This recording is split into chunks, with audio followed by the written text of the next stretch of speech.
Picture this. You walk into an Apple store in September. The iPhone 18 Pro Max is sitting there, like new colors, new price tag, and the salesperson tells you it's the biggest upgrade in years. Here's the thing, Bib, they're not lying, but they're also not telling you the whole story. Moving from 3 nanometer to 2 nanometer raised the cost of the chip by around $35, a 70% increase. That cost isn't going to disappear. It's going somewhere. And if you're thinking about buying this phone or skipping it, what I'm about to show you is going to matter, because there's one number buried in these leaks that every other video is glossing over. Stay with me. The iPhone 18 Pro and Pro Max are landing in September 2026, a 6.9-inch Pro Max. I've been tracking every credible leak for months. And the picture they're painting is complicated. Some of these upgrades are genuinely exciting, and some of them are Apple doing what Apple does best, charging you more for less than you think you're getting. Let's go through all of it. The good, the real, and the part nobody wants to say out loud.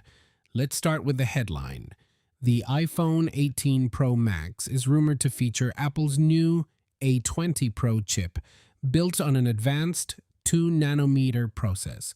Rumors put it at up to 15% faster and 30% more efficient than the A19, 15% faster, 30% more efficient.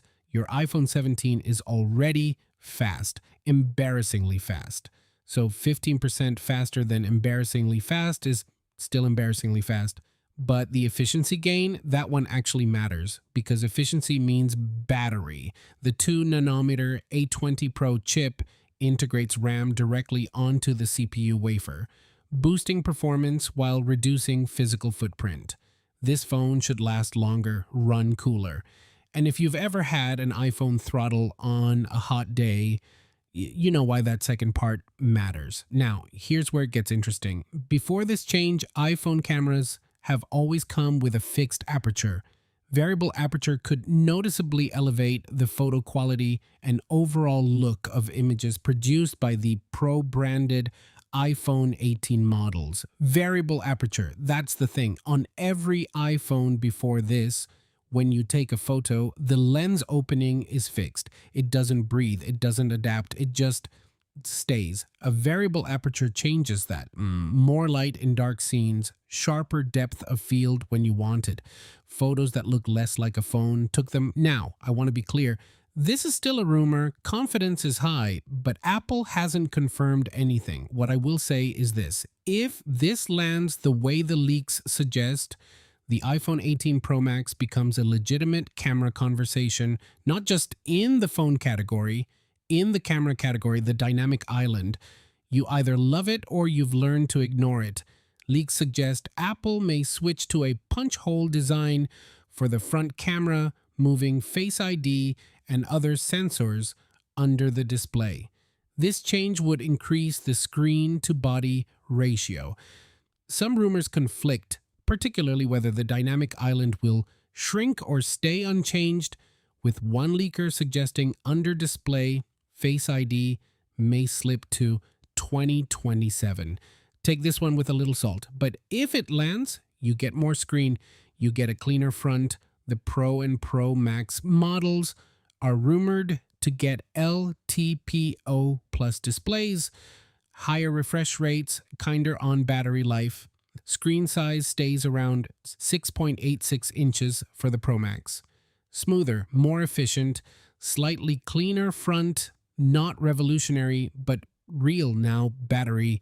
Rumors point to a 5,100 to 5,200 milliamp hour battery. That's a meaningful jump. When paired with Apple's in-house C2 modem, the setup could deliver stronger performance and longer battery life. Storage is expected to reach up to 2 terabytes on the Pro Max. Charging speeds are likely to stay at around 40 watts. I know, 2026 and we're still at 40 watts.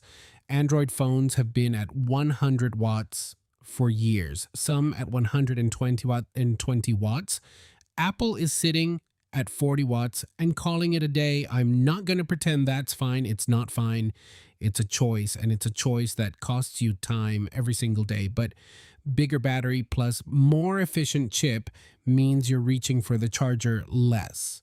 So the slow charging matters a little less. Not a lot less, a little. Remember the camera control button? The one Apple introduced on the iPhone 16 and said was going to change how you shoot? Reports suggest Apple could remove it from the iPhone 18 because user engagement was lower than expected and the feature didn't justify its production cost. Apple added a button, nobody used it. Apple removed the button. That's actually the most normal tech company thing to do. And also somehow the most embarrassing. A dedicated camera button gone in 2 generations. I'd say I'm surprised, but I use mine about as often as I use Siri to call my dentist. Now, the part that actually matters, in 2026, Apple is using TSMC's 2-nanometer processors for the first time. Producing a chip using a 2-nanometer process is quite expensive. The shift from 3-nanometer to 2-nanometer could cost Apple an extra $35 per processor, a 70% increase from $50 to $85. That's the chip alone. Rising DRAM and semiconductor manufacturing costs could influence Apple's pricing strategy in 2026. Instead of increasing the base model price significantly, Apple may shift pricing adjustments toward higher storage configurations.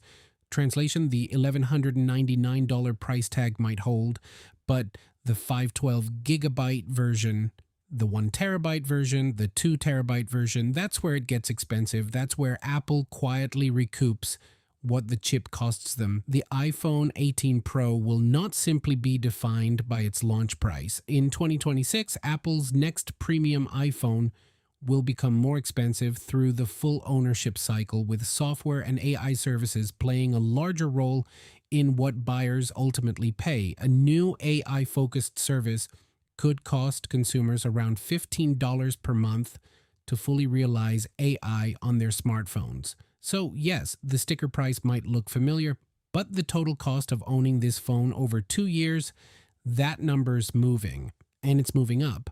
Apple unveiled a new Siri AI during WWDC 2026. It's coming with iOS 27. The generative AI Siri upgrade is finally arriving, with the ability to see what's on your screen, process natural language, learn your personal context, and take actions in apps on your behalf. This is the upgrade that deserves more attention, because here's what the camera specs and the chip numbers don't tell you. The reason to buy the iPhone 18 Pro Max might not be the hardware. It might be the software, a Siri that actually works, a Siri that actually understands context, a Siri that can do things for you. Not just search the web badly and set a timer. iOS 27 will likely launch alongside the iPhone 18 series. Delayed AI features, including a more advanced Siri, are expected to finally roll out. This combination of new hardware and refined software puts AI at the center of Apple's next generation iPhones. If that actually delivers, this is the most meaningful iPhone upgrade since Face ID. If it doesn't, it's another WWDC slide deck that aged in 6 months. We'll see. So who should actually buy this? For users coming from the iPhone 16 Pro Max or newer, the upgrade is modest. For anyone on an iPhone 14 Pro Max or older, the cumulative improvements in camera, battery, and chip performance make it a compelling and significant upgrade. That's the honest answer. If you're on a 14 or older, this phone will feel like a completely different object. The camera jump alone is worth it. If you're on a 16 Pro Max, wait, genuinely, save the money. The 19 will be the one. And if you're eyeing the iPhone Fold instead, the Fold is expected at $1,999 or more. Factor that in before you start dreaming. The iPhone 18 Pro Max is a great phone wrapped inside an increasingly expensive ecosystem. The hardware upgrades are real. The variable aperture camera alone is worth talking about. The 2 nanometer chip is legitimately impressive, but Apple is building a world where the phone is the entry ticket and the real cost is what comes after. That's not a scandal, that's a business model. And the question is whether you're okay with it. I'm curious, at what point does the best iPhone ever made stop justifying the price? Drop your number in the comments because I think it's a shorter list than Apple wants to admit.